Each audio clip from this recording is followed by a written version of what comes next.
Kita ke informasi terakhir, Tribuners PT Carles hentikan operasi. Pemkab SBT soroti nasib 94 tenaga kerja. Pemerintah Kabupaten Seram Bagian Timur atau SPT mengungkap kondisi terkini perusahaan minyak dan gas atau Migas Blok Bula yang dikelola PT Carles Petroleum Seram Limited, Kamis 16 April 2026. Kepala Dinas Tenaga Kerja dan Transmigrasi atau Nakertrans SBT, Mohtar Rumadan menyampaikan bahwa perusahaan tersebut saat ini telah memasuki tahap terminasi. Ia menjelaskan izin usaha perusahaan tersebut rencananya akan dialihkan kepada badan usaha lain.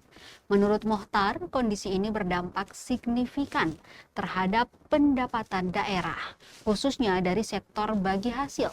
Selain itu, terminasi perusahaan juga berdampak langsung terhadap puluhan tenaga kerja yang selama ini menggantungkan hidup mereka di perusahaan tersebut.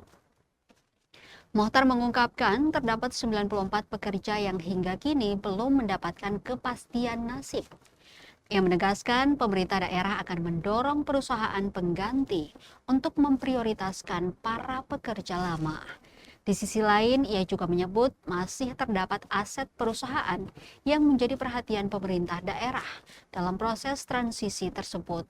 Mohtar berharap proses pengalihan izin dapat segera rampung sehingga aktivitas perusahaan bisa kembali berjalan dan memberikan dampak ekonomi bagi daerah.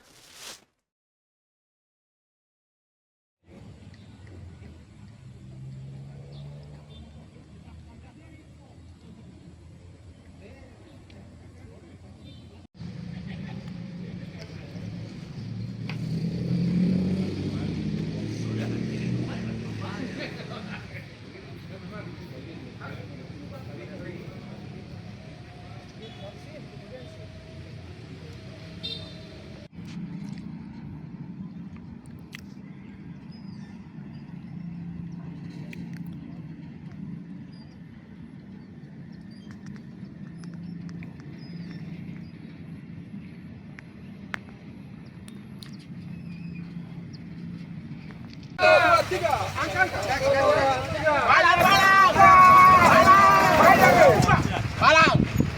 Nah, palang. Woi, badi rame-rame gitu lah bikin apa tangan ke apa. Yo.